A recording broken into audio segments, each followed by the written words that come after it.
Everyone welcome back to my channel. তো আমি আজকে ব্লগটা এখান থেকেই শুরু করছি। তো অনেকটা দেরি দিয়ে ব্লগ শুরু করলাম। তো সকাল থেকে আজকে ব্লগটা স্টার্ট করা হয়নি। তো এখন অনেকটাই বেলা হয়ে গেছে, আমি একটু ছাদে চলে এসেছি। আর ভাইও এসেছে, এই যে ভাই ওখানে দাঁড়িয়ে আছে।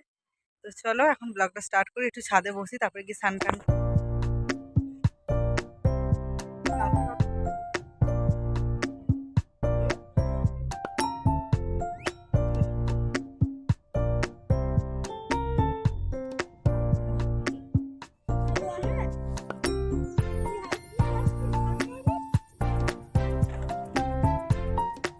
দেখো তোমাদের এই গাছগুলো অনেকদিন আগেই দেখিয়েছিলাম, আর এই গাছটা দেখো আমি বসিয়েছিলাম এরকম করে ছোট ছোট।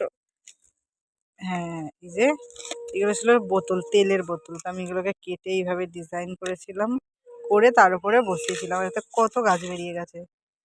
আর এগুলো দেখো কিরকম হয়েও গেছে, পুরো শক্ত হয়ে গেছে মাটিটা, পাতাটাও নষ্ট হয়ে এসছে অনেকটাই।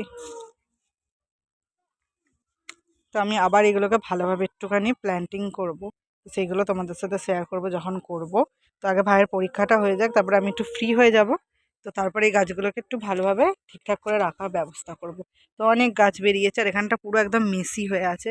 তো এখানটা একটু পরিষ্কার করব, আর গাছগুলোকে সুন্দরভাবে রাখার ব্যবস্থা করব। এই যে আমি, দেখো যে ভাই, কি করছিস তুই?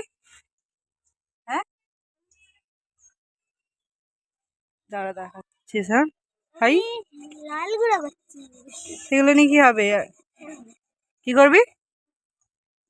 তোর পরীক্ষা নেই? হ্যাঁ বল,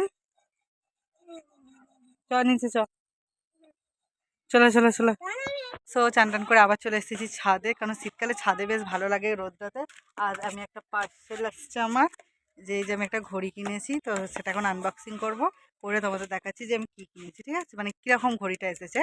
তো চলো এটাকে আনবক্সিং করে নিই। তো চলো, যে প্রথমে আমার গালে লেগে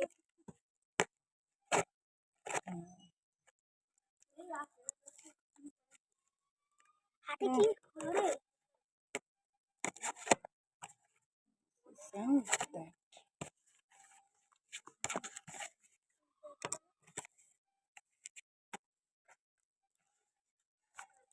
ঘড়িটা আমি নেব যে দিদি। আমার, স্মার্ট ওয়াচ না স্মার্ট ওয়াচ কেন হবে? ও দিবে না আমাকে দিবি। তো এই যে আমার ঘড়ি। তো এই যে আমি ঘড়িটা নিয়ে চলে এসেছি। আমি টানটানা মাই ফেভারিট ঘড়ি, সেটা আমি অনেক দিন থেকে কিনবো বলে দেখে রেখেছি। ওয়াচ বলে এটাকে। হ্যাঁ, আমরা তো তারপর নিচে চলে এলাম। আর এই যে এখানে মা ভাত বেড়েছে, ভাত, বেগুন ভাজা, উচ্ছে ভাজা, আর এখানে করেছিল সয়াবিনের তরকারি, আর এখানে অনেক কিছু ভাতে দিয়েছিল। এই যে এখন আমরা 3 ভাই বোনে বসে ভাত খাবো, আর বাপি এখনো আসেনি, বাপি এলে মা আর বাপি খাবে। मेरा डैडी यहाँ पर बिरयानी लेकर आया है, हम लोग अब बिरयानी खाएंगे। तू क्या खाएगा? তুই পড়ে যায়, তুই রোল খাবি? কেন বল, কেন রোলটা খাবি বল? আগে বিরিয়ানি খেয়ে নিয়েছি সেটা বল। গাইস আমি আগে বিরিয়ানি খেয়ে নিয়েছিলাম, তাই এখন আমার জন্য রোল বানাচ্ছি। আর এখন আমাদের বিরিয়ানি খাওয়া হবে। তুই খাবি বিরিয়ানি? না, ভালো ছেলে, খেতে হবে না। আস্তে, গরম নাড়িয়ে দিয়েছে। আর এটা আমার হাত লেগে সেকালে। চলো এই বিরিয়ানি বিরিয়ানি খেয়ে দিয়েই আমরা রাতের ডিনার করে নিয়েছিলাম। আর ভাইয়ের যেহেতু পরীক্ষা চলছে, এখন আমি ভাইকে নিয়ে পড়াতে বসেছি। তো আজকের ভিডিওটা এই পর্যন্ত। ভিডিওটা তোমাদের কেমন লাগলো অবশ্যই কমেন্ট করে জানাবে, আর ভালো লাগলে অবশ্যই like, comment, share and subscribe করে দেবে। তো এখনের জন্য টাটা, বাই বাই।